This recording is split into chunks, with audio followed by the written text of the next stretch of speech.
Saludos a todos y bienvenidos a este nuevo video de Estudio Profético. El día de hoy con la segunda parte del capítulo 10 de Daniel. Como recordarán, examinamos ya la primera sección del capítulo 10 y vimos una introducción bastante interesante con puntos muy importantes que nos introducen a la sección final o a la última gran profecía del libro de Daniel. Este capítulo es sumamente importante, ya que, a pesar de ser uno de los más cortos de la profecía en general, podemos notar muchos tópicos, un montón de tópicos, de temas, de puntos importantes que hemos venido analizando y hoy día seguiremos analizando. Por eso titulé al capítulo 10 como el pequeño gran conflicto, ya que en este capítulo vemos reflejado el gran conflicto de manera sintética, de manera resumida y de manera bastante sencilla de comprender. Lamentablemente, no muchas personas le hacen caso al capítulo 10. Al ser un capítulo corto y al parecer sencillo, pues se lo pasa por alto. Sin embargo, he tenido que dividirlo en dos partes para poder analizar cada uno de sus puntos. Y aún así falta tiempo, falta temas que topar dentro de este capítulo, pero estamos tratando de hacerlo sintético y sencillo para el entendimiento de todas las personas. Entonces, miren, este capítulo, tengan muy claro, es súper importante y tiene temas sumamente relevantes para nuestra vida espiritual y para el marco del gran conflicto. Ahora bien, el día de hoy quiero enfocar este estudio, ¿sí? Quiero enfocar este estudio a esa contraparte de la cual no mucho se habla, ¿sí? Y a pesar de que vamos a ver varios temas relacionados a los últimos versículos del capítulo 10, quiero enfocarme principalmente a un tema que no suele tratarse dentro de las iglesias, adventistas principalmente, porque otros cristianos pues tienen esto bastante desarrollado, pero nosotros no lo hemos hecho y con justa razón, ya que eh, el enfoque mayormente siempre ha sido a estudiar acerca de Dios, de sus ángeles, de su plan, lo cual está perfecto y es lo que debemos estar haciendo. Sin embargo, el apóstol Pablo dice que Satanás no puede engañarnos porque conocemos sus maquinaciones. El problema es que no muchos de nosotros conocemos cómo trabaja el enemigo, siendo que Dios nos reveló las pautas de manera muy explícita, muy clara en su palabra, y solo basta con estudiarlas. Entonces, hoy día vamos a topar ese tópico, el tópico de los demonios. Vamos a hablar un poco acerca de estos seres, lo suficiente como para comprenderlos, pero no tan profundamente como para obsesionarnos con ellos. Porque ese es el problema cuando se trata acerca de este tipo de temas relacionados al enemigo de Dios, que a veces se corre el riesgo de entrar en ese misticismo, en esas ganas, en esa curiosidad y de profundizar más y pues el lado oscuro nos puede jalar fácilmente.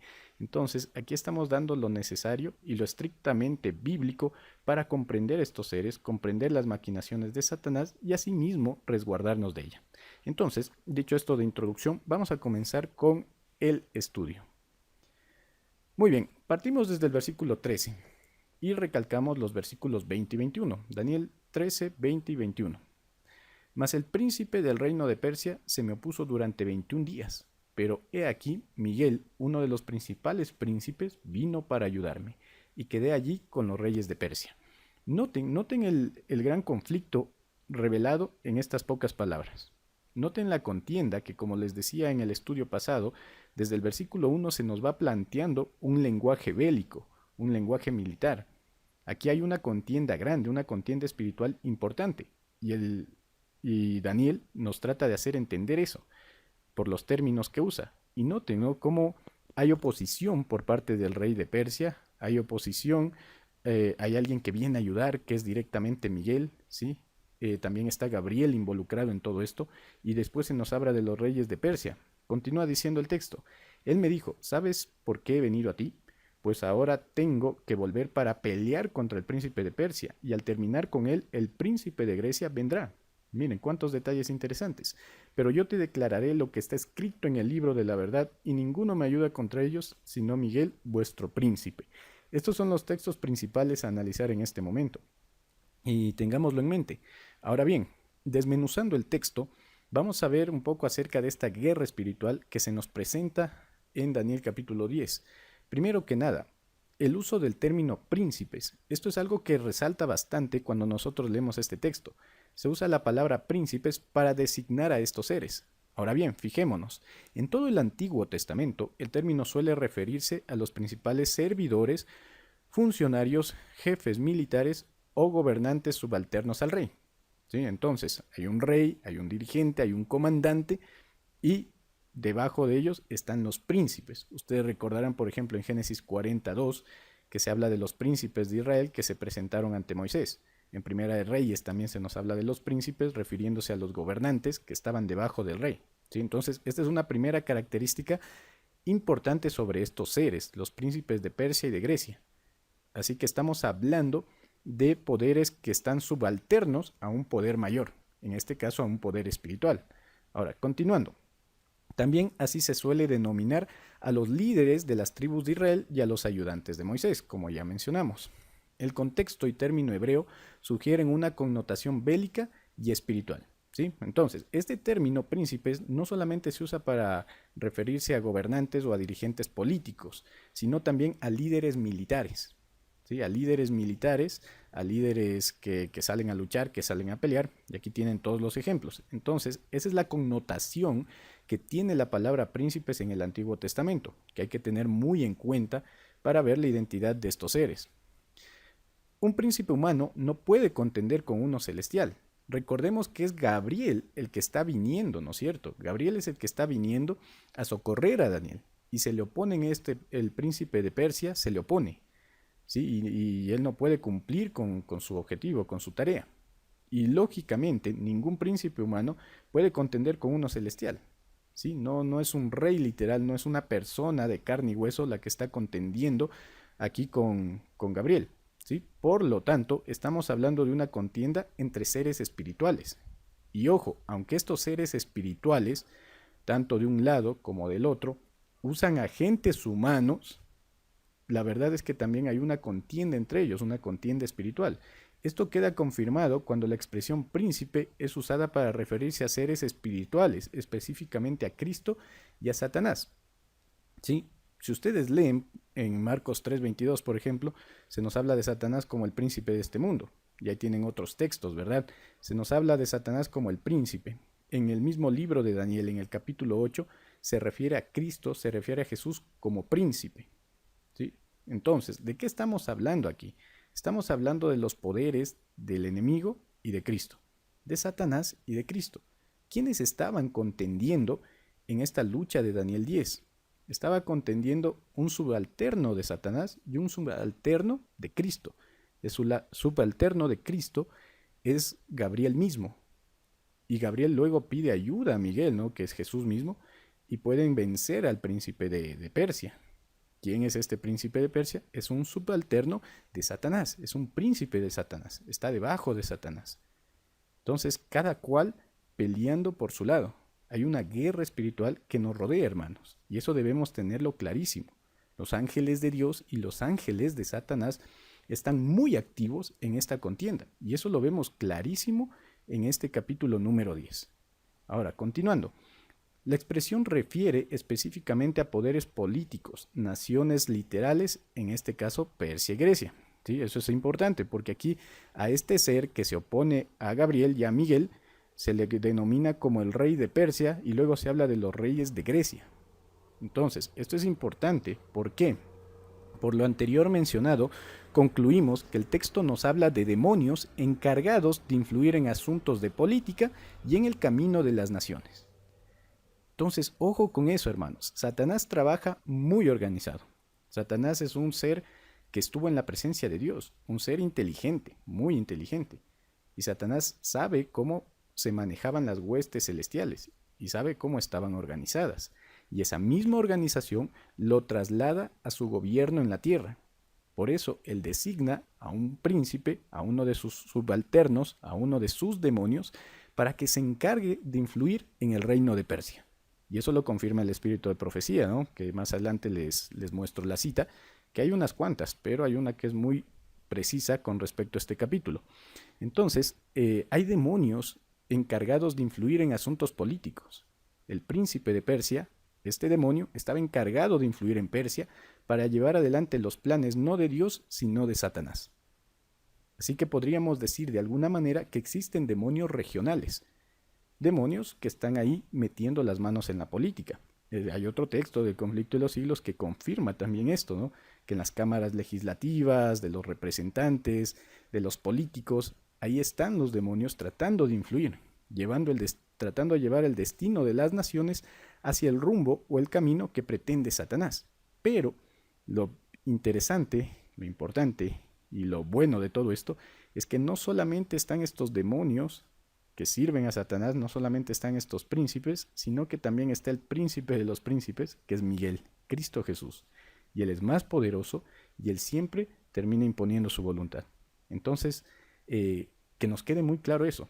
Aquí estamos hablando de poderes demoníacos que están contendiendo entre sí en el capítulo 10, por el destino de Persia y por el destino de Daniel también, porque Daniel está recibiendo la revelación de todo esto y va a recibir la revelación del futuro, y Satanás no quiere que suceda eso. Por eso envía a contender contra Gabriel a estos príncipes. Muy interesante. Ahora, algo que podemos notar de todo este texto es que mucho se nos está hablando de estos poderes demoníacos. Y en este momento quiero presentarles un poco de demonología bíblica.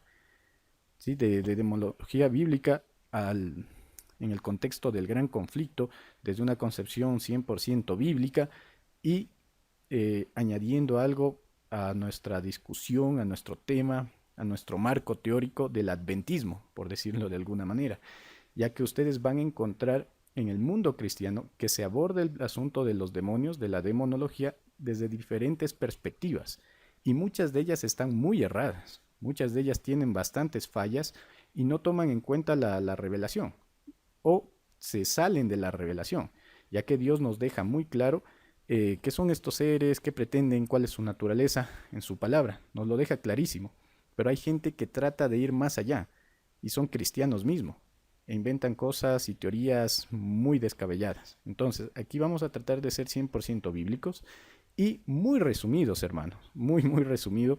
Es un tema extenso, pero aquí he tratado de resumir todo en una diapositiva, los puntos, las cosas más importantes. Ahora, vamos a hablar acerca de estos seres, los demonios. Características de los demonios. En primer lugar, debemos considerar que son ángeles caídos. Eso lo tenemos claro y Apocalipsis 12 nos lo deja bien explícito. Al hablar de las estrellas que jaló Satanás con su cola, que de paso las estrellas se nos dice claramente en el mismo Apocalipsis que representan ángeles, ¿sí? Y en el resto de la Biblia podemos encontrar más pautas, más características sobre este punto, de que los demonios son ángeles caídos. Eso es lo primero que debemos tener en cuenta y tenerlo claro. ¿Sí? No son otro tipo de seres, no son otro tipo de especies, no son algo que creó Dios aparte de los ángeles, no, son ángeles que cayeron con Satanás. Cuando hubo la guerra en el cielo, Dios destierra a Satanás, Cristo destierra a Satanás, lo saca del cielo, lo expulsa y él sale con todos sus demonios. Y el texto es claro que hasta nos da cuántos de ellos salieron con Satanás, ¿no? Nos da un porcentaje. Entonces, eso es el primer punto. Eso también debemos tener muy en cuenta al momento de que hablamos del poder de los demonios y el poder humano, lo cual más abajito lo explico. Su objetivo es apartar al ser humano de Dios y llevarlo a la perdición temporal y eterna. ¿Sí? Ese es su único afán actualmente, ese es su único afán desde que se unieron a la rebelión de Satanás, apartar al ser humano de Dios y llevarlo a su perdición temporal. Eso es lo que desean. Y para lograr eso, pues, usan personas, usan agentes, usan situaciones, sí, usan diversos métodos para poder apartar al hombre de Dios. Trabajan de manera organizada, y eso es importante, y les comentaba, son muy organizados, miren cómo están organizados, ¿no? Vimos ahí en el capítulo 10, se habla de príncipes de Grecia, de Persia, demonios que se encargan de este tipo de asuntos, y asimismo, si ustedes notan en toda la palabra de Dios, van a notar que hay diversos tipos de demonios, y que muchos de ellos se encargan de diversos tipos de asuntos, y que no todos son iguales, inclusive hay una jerarquía, que aquí les voy a presentar también, que nos dice muy claramente cómo están organizados. Luego, tenemos que ocupan lugares geográficos específicos. A ellos les gusta ocupar lugares geográficos. Lucas 11, por ejemplo, nos dice que habitan lugares alejados, muchos de ellos, ¿no? Habitan lugares distantes, alejados, cuando son expulsados, ¿no? Dice Jesús que salen al desierto. Recordemos, por ejemplo, los demonios que Jesús expulsó, ¿no? Del endemoniado gadareno, entraron a cerdos y se tiraron al barranco, ¿no? Al agua. Entonces, ellos ocupan ciertos lugares, inclusive eso tienen designado. Van a darse cuenta de eso si leen con atención la palabra de Dios y notan estos detalles. Hay algunos que son peores que otros, y eso es interesante, es un punto importante. No todos los demonios son iguales, no son homogéneos. Tal como los seres humanos, cada ser humano es diferente, ellos también son diferentes, tienen su personalidad y tienen su forma de ser. Van a darse cuenta de eso, ¿no? Porque en Lucas 11:26 Jesús claramente dice que cuando un demonio sale de una casa, va, reúne a otros 7 peores que él y regresan. ¿Sí? Noten el adjetivo que usa Jesús. Va por 7 demonios peores que él. Entonces, hay demonios que están aún más corrompidos, que son peores, que su carácter, que su forma de ser es diferente. Entonces, tienen diferentes personalidades. Eso lo podemos deducir a partir de ese texto.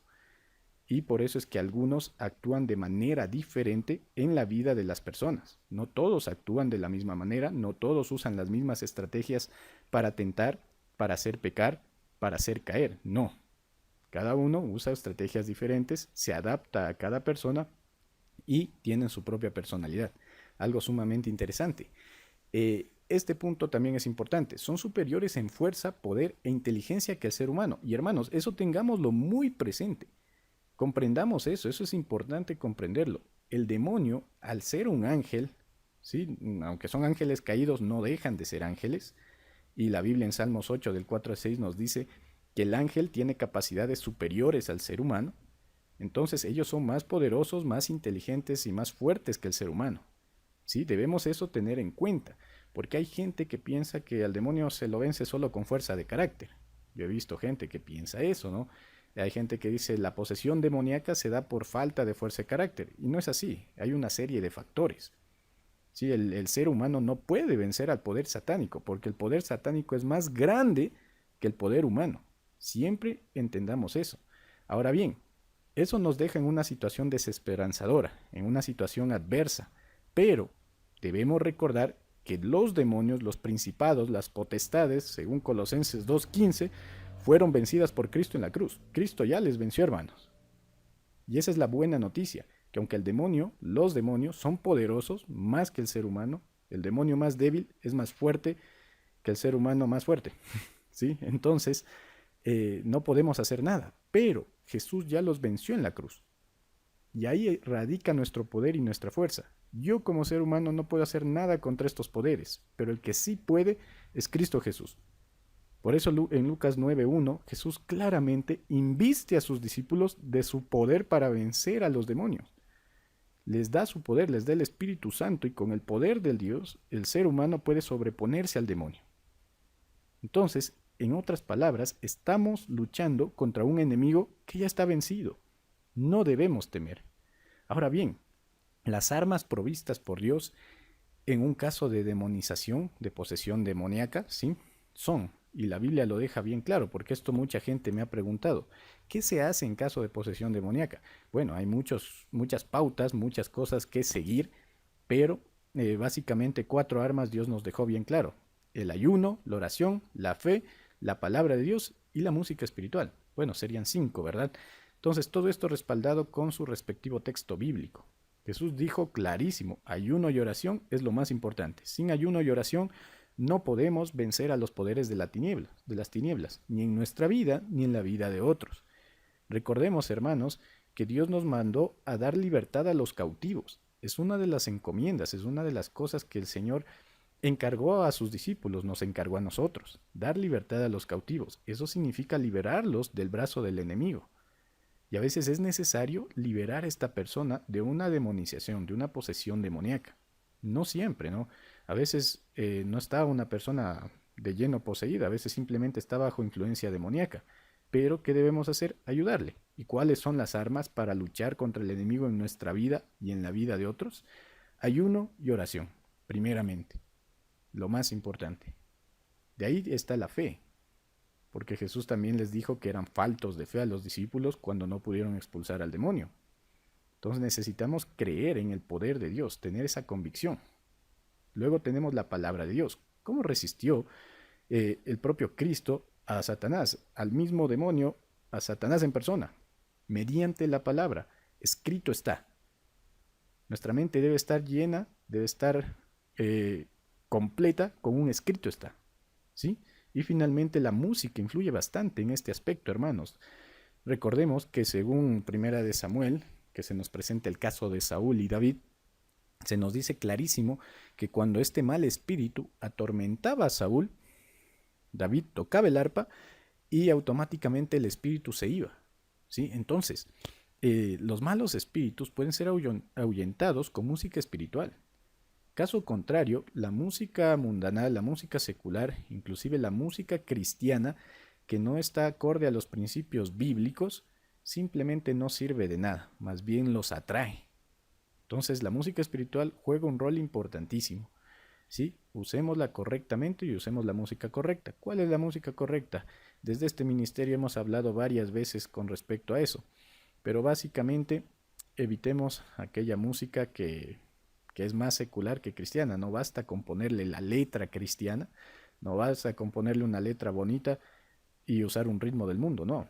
Tanto la letra como la música tienen que estar acorde a los principios divinos. Y si ustedes leen con atención, por ejemplo, todo el libro de Apocalipsis, van a darse cuenta qué tipo de adoración y qué tipo de música hay en el cielo.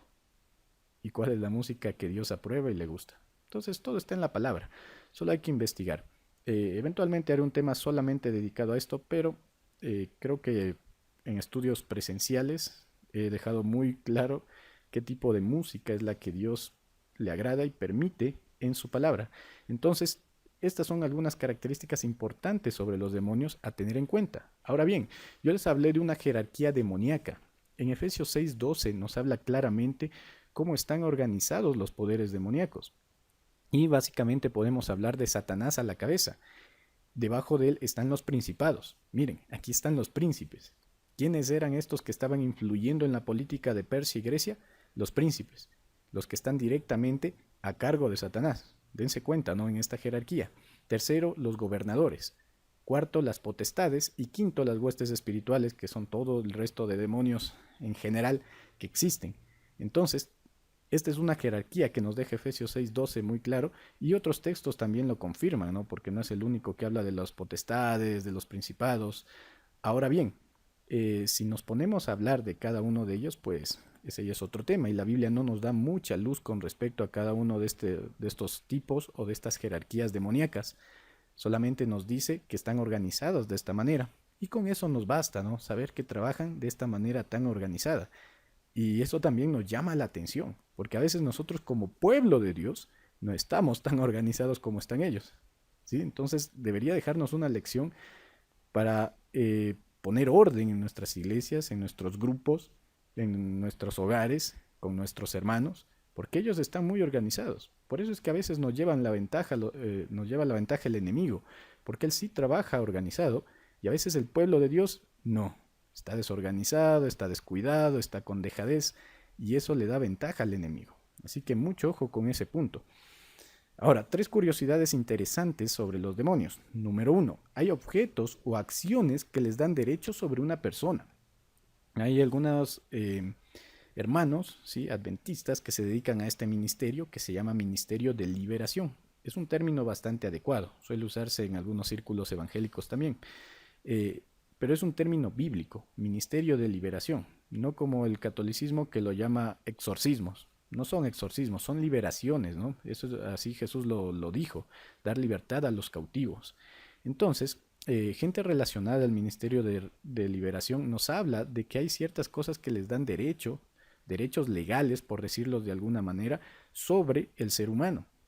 Por ejemplo, hablemos de libros de ocultismo, hablemos de amuletos, ¿sí? Hablemos de talismanes, hablemos de pociones, de dibujos, de postes inclusive, cosas que están relacionadas con el mundo del oculto, y eso atrae a los demonios, y eso hace que ellos sientan que tienen derechos sobre la vida de una persona.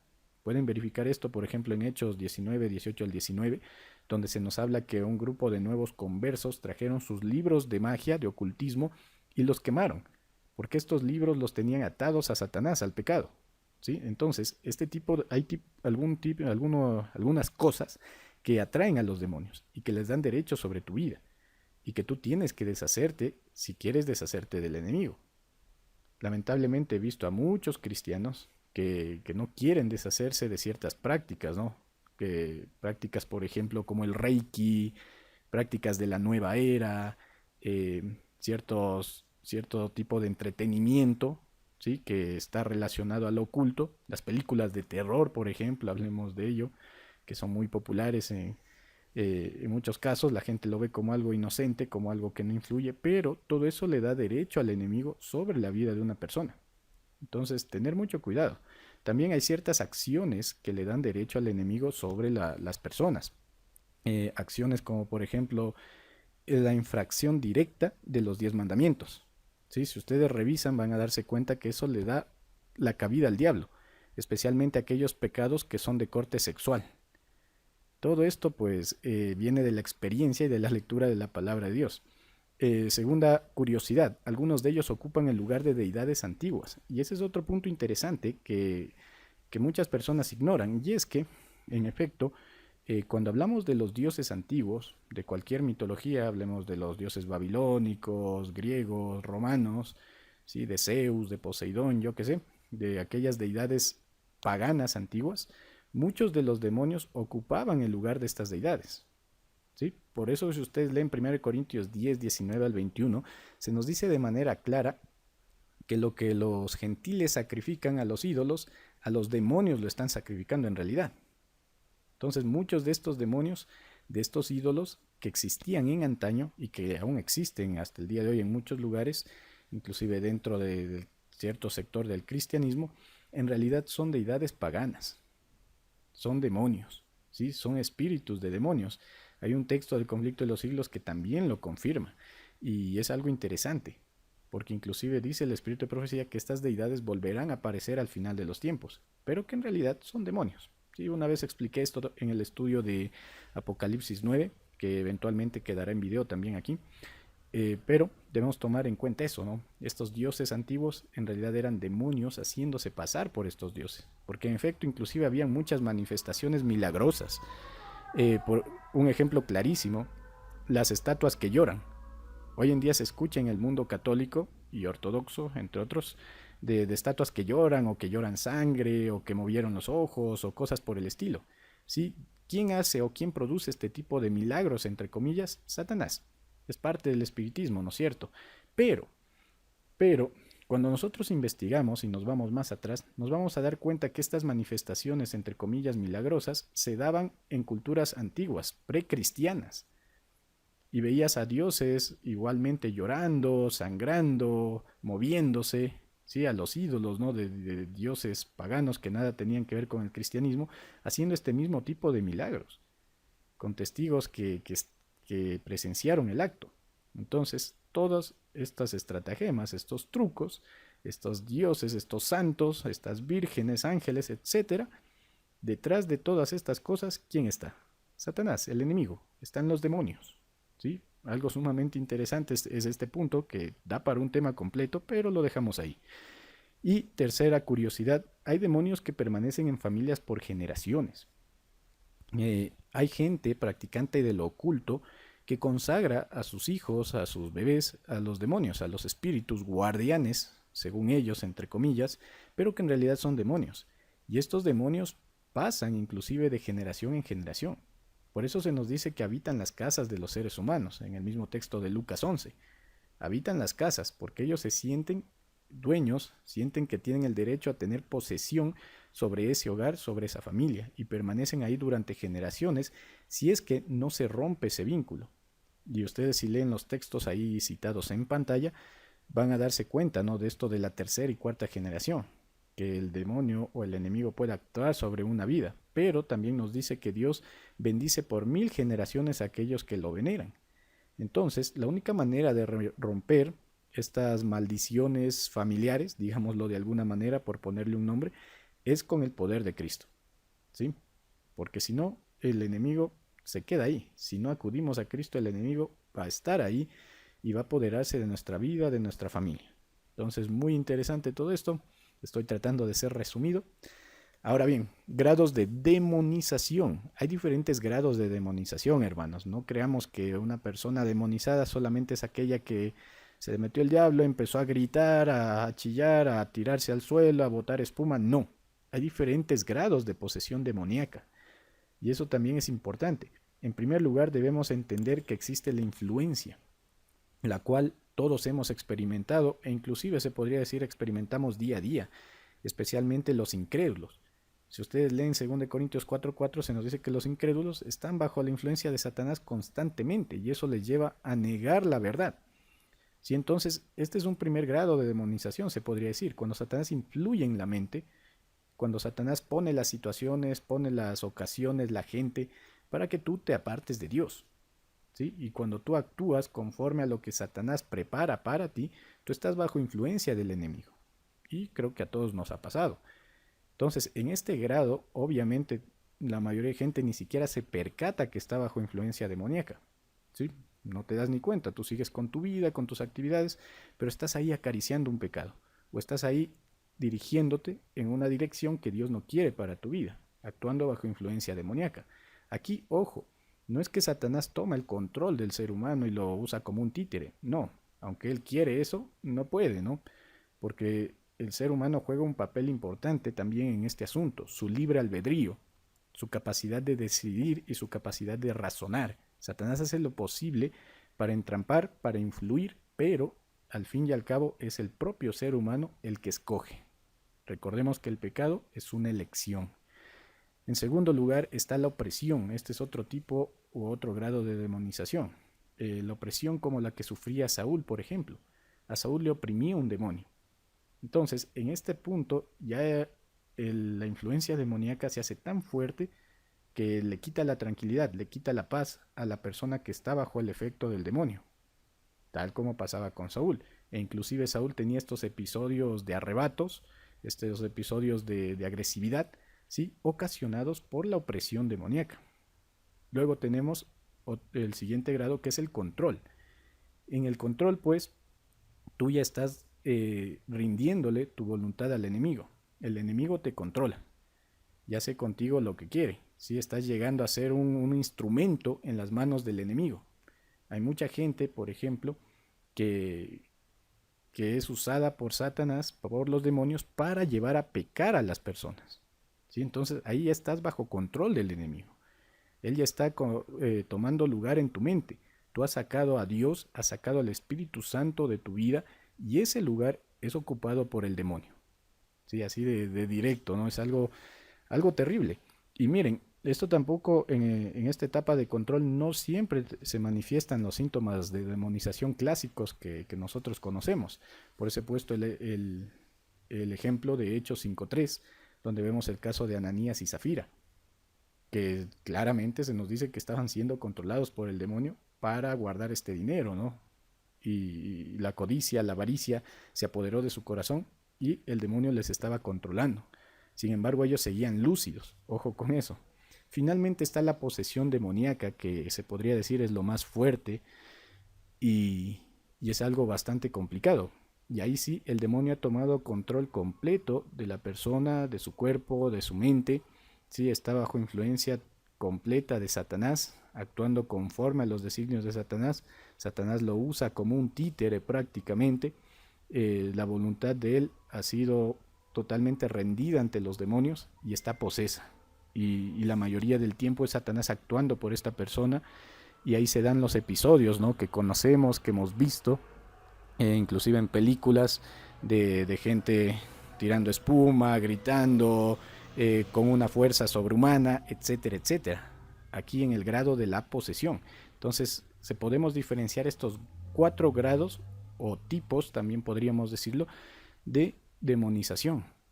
Y tenerlo claro también, ¿no? Para saber cómo combatirlo, porque no es lo mismo una influencia, una opresión, un control, una posesión. Todos se combaten con la misma estrategia, eso sí, pero cada uno de estos va a ser diferente, va a ser más difícil, especialmente la posesión demoníaca, que inclusive en experiencia de muchos que están dentro de este ministerio puede durar meses o inclusive años liberar por completo a una persona de una posesión. ¿Sí? Entonces Son diferentes estos grados y hay que tenerlo en cuenta. Y no permitamos tampoco que nos pase o le pase a alguien que sea cercano a nosotros, porque este camino se inicia por cosas pequeñas, ¿no? Por acariciar pecados, por meterse en el mundo del oculto, ¿no? A veces hasta por juego, pero se puede terminar muy mal, muy mal.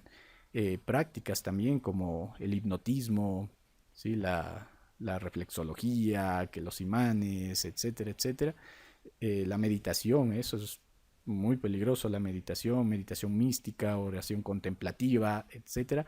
Todo esto abre puertas al enemigo, inhibe ciertas zonas de nuestro cerebro que le pueden dar control al enemigo. Entonces hay actividades que debemos evitar a toda costa. Pero bueno, eso es otro tema. También he explicado esto en algún momento. Tomar en cuenta, ¿no? Todo lo que estoy mencionando.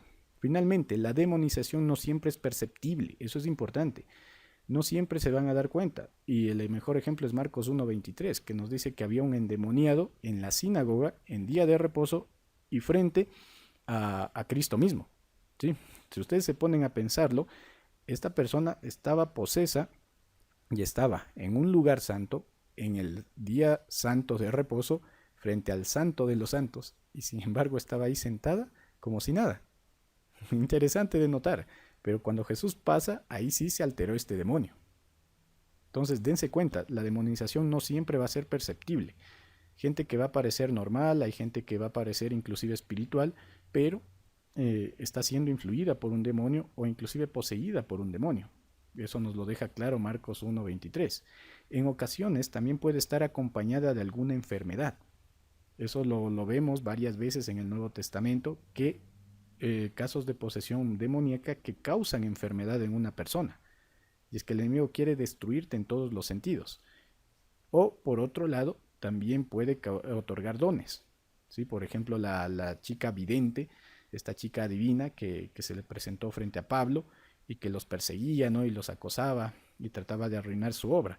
¿Sí? Entonces esta chica tenía inclusive un don, que era la adivinación. Entonces hay demonios que tienen la capacidad de otorgar dones, y aquí pongo entre comillas porque los dones verdaderos solo vienen de Dios, sí, pero muchos de ellos otorgan dones, otorgan talentos, habilidades, poderes, inclusive dinero, fortuna, fama, etcétera, a los seres humanos. ¿Sí? Sea por un pacto o sea simplemente porque están bajo su dominio, estos demonios les otorgan dones. Así como hay algunos que otorgan enfermedades, otorgan miseria, hay otros que otorgan dones a la gente. ¿Sí? Y estos con el simple afán de llevar adelante su agenda. Entonces, miren, aquí tienen un poco de demonología bíblica muy resumida. Ustedes dirán que fue extenso, pero en realidad es muy resumido. Cada uno de estos cuadritos se merece un tema completo, pero aquí les dejo un preámbulo para que ustedes investiguen, para que ustedes profundicen más. No digo tener la última palabra ni toda la razón en lo que les he presentado aquí. Ustedes pueden investigarlo por su cuenta y de hecho los motivo a hacerlo. Pero espero que con lo que hemos visto hasta este momento nos quede un poco más claro cuál es la naturaleza de estos seres, cómo trabajan, cómo operan, qué hacen y sobre todo qué es lo que necesitamos para vencer. Y lo único que necesitamos es el poder de Cristo Jesús. Muy bien, entonces aquí tenemos el texto que les mencionaba de Profetas y Reyes, en el cual el Espíritu de Profecía nos menciona, ¿no? Nos menciona cómo fue todo este asunto de Daniel 10. Mientras Satanás estaba procurando influir en las más altas potestades del reino de Medo-Persia, si se dan cuenta, aquí entonces tenemos esa mezcla, ese conflicto espiritual entre Satanás y Cristo, pero también influyendo en sus agentes humanos. ¿Sí? Satanás quería influir en donde nos dice, en el reino de Persia, en sus potestades, en la gente que estaba ahí al frente, para que mirasen con desagrado al pueblo de Dios. Ese era su objetivo, miren. Había ángeles que obraban en favor de los desterrados. Todo el cielo estaba interesado en la controversia. Por intermedio del profeta Daniel, se nos permite vislumbrar algo de esta lucha poderosa entre las fuerzas del bien y las del mal. Clarísimo, ¿verdad? Durante 3 semanas, Gabriel luchó con las potestades de las tinieblas, procurando contrarrestar las influencias que obraban sobre el ánimo de Ciro. Y antes que terminara la contienda, Cristo mismo acudió en auxilio de Gabriel. Este declara: el príncipe del reino de Persia se puso contra mí 21 días, y aquí Miguel, uno de los principales príncipes, vino a ayudarme, y yo quedé allí con los reyes de Persia. Todo lo que podía hacer el cielo en favor del pueblo de Dios fue hecho. se obtuvo finalmente la victoria, las fuerzas del enemigo fueron mantenidas en jaque mientras gobernaron Ciro y su hijo Cambises, quien reinó unos 7 años y medio. Muy buen resumen de lo que hemos venido diciendo, ¿verdad? Entonces vemos el gran conflicto ahí manifestado entre estos dos seres espirituales que pugnaban o que luchaban por el control del reino de Persia en la persona de Ciro y su hijo Cambises. Dos detalles al finalizar el capítulo y con esto vamos concluyendo. ¿Sí? Número 1, el versículo 21 nos dice, y con esto marcamos una parte de lo que hemos venido viendo, pero yo te declararé lo que está escrito en el libro de la verdad, y ninguno me ayuda contra ellos, sino Miguel vuestro príncipe, el libro de la verdad. Muchas personas me han preguntado, ¿qué es este libro de la verdad? ¿Qué contiene este libro? Es uno de los libros, en primer lugar, es uno de los libros que está en el cielo. ¿Sí? Ustedes saben, en el cielo hay varios libros, el libro de la vida, el libro de memorias, el libro de pecados, y también está este libro, el libro de verdad. Ahora bien, basados en el propio texto, porque es la única vez en toda la Biblia que aparece referenciado este libro, así que no sabemos mucho de él, pero basado en lo que dice el propio texto, es un libro que lleva los registros de la historia y sus sucesos más importantes, tanto los pasados como los futuros. ¿Sí? En otras palabras, Dios ya tiene registrado todo el acontecer humano y lo que vendrá en un futuro, Él ya lo conoce. Es la única vez que aparece este libro en toda la Biblia. Por medio de la profecía bíblica podemos conocer en gran parte lo que está registrado en este famoso libro. ¿Sí? ¿Cómo sabemos también que este libro hace referencia a los eventos históricos? Porque más abajito, en el capítulo 11.2, nos dice claramente que Gabriel está a punto de revelarle, ¿sí? Está a punto de revelarle lo que está por venir, los sucesos históricos que están por venir, y empieza a narrarle todo lo respectivo al rey del norte y al rey del sur. Y eso es lo que está registrado en este libro de la verdad. Solamente conecten Daniel 10.21 con Daniel 11.2. En un sentido más amplio, sí, esto es mera hipótesis, en un sentido más amplio podría hacer referencia a la Biblia misma, porque Juan 17.17 dice que santifícalos en tu palabra es verdad. Entonces, en un sentido amplio, podríamos decir que la Biblia, la palabra de Dios, es ese libro de la verdad. Sin embargo, siendo específicos, siendo más precisos, el libro de la verdad es aquel que contiene registros históricos importantes. Y el otro segundo detalle importante antes de finalizar el capítulo es, ¿quién es Miguel? Una pregunta que todos nos hemos hecho. A veces a los adventistas nos acusan de decir que Miguel es un ángel, ¿no? Que Miguel es inferior a Dios al decir que es el arcángel Miguel. Jesús es inferior a Dios, suele decir en gran parte del mundo cristiano. Y la verdad es que no afirmamos eso, no afirmamos que Jesús sea inferior al Padre, sino que simplemente Arcángel Miguel o Miguel es un título más de Cristo. Así de sencillo. Ahora, ¿cómo sabemos esto? Seguimos cada uno de estos puntos. El título completo que se nos presenta es Arcángel Miguel. Y aquí están todos los textos de respaldo, ¿no? La raíz griega de la palabra arcángel significa el principal o jefe de los ángeles, por lo cual es aquel que los comanda. ¿Sí? Ojo con cada uno de estos puntos, vayan siguiendo la línea de pensamiento y la conclusión es bastante sencilla si es que seguimos cada una de estas pautas. Luego, el nombre Miguel significa quién es como Dios o quién es igual a Dios. ¿Sí? Dos detalles importantes. Miguel se nos presenta como aquel que está de parte del pueblo de Dios. Otro detalle. También aparece como el único, y esto es importante, es el único capaz de sobreponerse a Satanás. Así se nos lo presenta aquí en Daniel 10 y en Apocalipsis 12. Las únicas dos veces que aparece el título de arcángel lo hace en forma singular, lo cual nos da a entender que este es un ser único en su tipo. Ojo con eso. El único que es igual a Dios y aparece comandando las huestes angélicas es Cristo mismo. ¿Sí? ¿Quién es igual a Dios? Recordemos el tercer punto. Miguel significa quién es como Dios. Y yo les hago una pregunta. ¿Quién es como Dios? Sencillo, ¿verdad? También el único que aparece comandando las huestes celestiales. Recordemos que la palabra arcángel significa principal o comandante de los ángeles. ¿Sí? ¿Quién es el que los comanda? Según la propia Biblia, es Cristo. Entonces la conclusión es sencilla y obvia. ¿Quién es el único capaz de vencer a Satanás? ¿Quién es el único capaz de estar de parte del pueblo de Dios? Sí, la respuesta es sencilla, ¿verdad? Daniel 12.1 presenta a Miguel levantándose, presenta también defendiendo a su pueblo durante el tiempo de angustia y finalizando la obra de juicio. Actividades que solo le corresponden a Cristo, no a un ángel. ¿Sí? Si ustedes leen con atención Daniel 11, 12:1, van a ver estas características.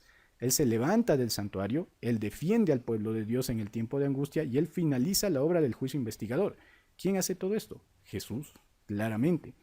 1 Tesalonicenses 4:16, que es el texto más claro, dice directamente y sin tapujos que Jesús es el arcángel, porque dice que Jesús baja con voz de arcángel, con trompeta de Dios. En otras palabras, y siguiendo toda esta línea de pensamiento, ¿quién es el arcángel Miguel? Es Jesús mismo. ¿Sí? Eso lo convierte en un ser creado, en un ser inferior a Dios, en un ángel, para nada. Simplemente es un título más que tiene Jesús, arcángel Miguel.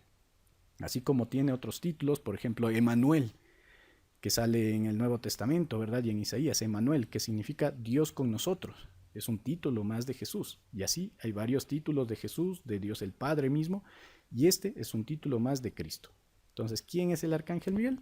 Es Jesús. Tengámoslo eso clarísimo. Y eso no lo rebaja, Jesús sigue siendo Dios, Jesús sigue estando arriba, Jesús tiene su igualdad con el Padre, simplemente esto es un título más. Tengámoslo clarísimo, no confundamos las cosas. Si nuestros ojos fueran abiertos y pudiéramos discernir la obra que efectúan los ángeles caídos con aquellos que se sienten tranquilos y seguros, mucha atención, no nos sentiríamos tan seguros. Los malos ángeles nos siguen en todo momento. Es lógico que los hombres malos estén dispuestos a obrar según les sugiere Satanás, influencia demoníaca, ¿lo recuerdan? Pero mientras que nuestra mente no está en guardia contra sus agentes invisibles, ellos asumen nuevas posiciones y obran maravillas y milagros ante nuestros ojos. ¿Estamos preparados para resistirlos por la palabra de Dios, la única arma que podemos usar con éxito? Un texto muy bueno del Espíritu de Profecía que quise compartir en este tema.